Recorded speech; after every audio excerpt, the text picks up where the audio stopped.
Hello, what's up? In this video, I want to give you the tips that you can use to edit your photos faster as a photographer. So, by using these tips, you can be able to edit quickly and faster as a photographer. So, the very first tip is always ensure that you take or you capture the photos well in camera. So, make sure you have the exposure right, the lighting right, and the white balance right in most of the cases. So always make sure to have taken the photo right to the best. So make sure the photo looks good when you're trying to capture it. So if in case it is a photo shoot, make sure the lighting is perfect and everything was captured well. So in case you feel like maybe the outfit of the model is a little bit wrinkled, you can simply tell them maybe to iron it, tell them politely to iron the outfit, or in case you feel like the shoe is dirty, you can try to clean it during the photo shoot, because when you be like I'll do that in Photoshop, that is going to make you take a lot of time trying to fix issues here and there as a photographer. So make sure that you have captured the image looking right in camera, so that is going to help you save a lot of time. So I'm reading right here about everything. So the second thing that you can do as a photographer in order to edit quickly and faster is constant practice. Always make sure that you always practice constantly, because every single time you practice, you are making yourself better as a photographer. So always make sure that you are always practicing every now and then. Every single moment that you get, make sure that you are always practicing and you give it time. So practice, and the more you practice, the faster you're going to be at editing or retouching or even color grading.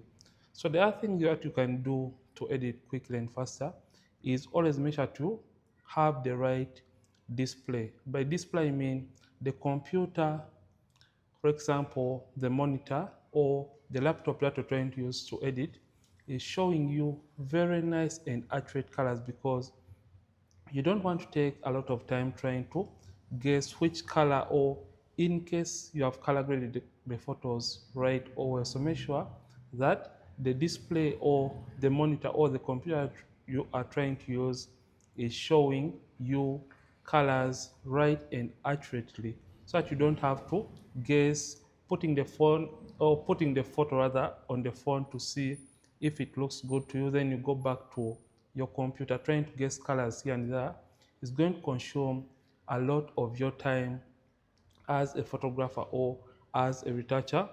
And the other technique that you can use to edit quickly and faster is always have the right workflow for each and every project that you have. For example, personally, I start by importing the photos in Capture One. So in Capture One, I do the first step of color correction, then I do the first step of color grading, then I'll take the photos to Photoshop to do the skin retouching. And in Photoshop, after doing the skin retouching, I'll ensure or make sure that I do everything. I correct any small adjustments. I do the skin retouching, the last bit of color grading and color correction. Then I'll do the dodging and burning, the eye and teeth whitening, and saving the image. So whenever you have a given workflow, it is going to help you as a photographer or retoucher to edit quicker and faster, because you have a plan. Yeah, you have a plan of your editing workflow, and you know each and every step at the back of your mind. The other thing that you can use to edit faster, but for beginners, I don't recommend this. Yeah, for beginners, I don't recommend this. Always, you can use presets, LUTs, and actions to quicken your workflow. For those that don't understand actions, for example, in Photoshop, actions are basically shortcuts that are going to help you or enable you create given steps or procedures to quicken your editing process. So always make sure that you are using actions to fasten, or for example, in case you're using frequency separation and you want to create those layers quickly, all you have to do is import the actions, play the action and it's going to create for you all those steps for your frequency separation.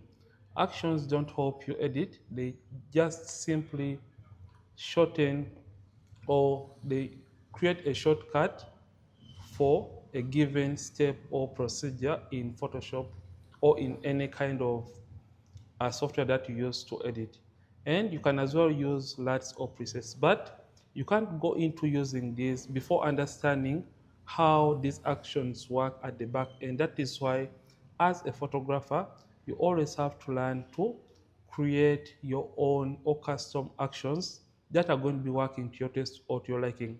I'm not saying that you shouldn't purchase actions from other creatives or photographers. Personally, I do sell these actions, but you have to understand how was this action created and what impact is it doing at the back end. So always make sure you really understand everything that the action is trying to do at the back end, so that even if you lose out the actions that you bought, you can go on a different computer or laptop and you create those by yourself from scratch. So make sure you understand that.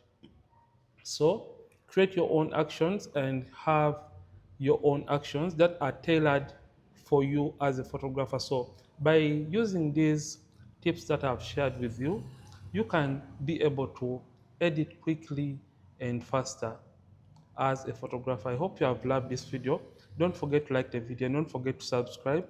If you have been watching and you have enjoyed this video, Ronix from Ronix Photography, thank you for watching, and I will see you in yet more videos of this kind. Don't forget to keep practicing and as well keep creating.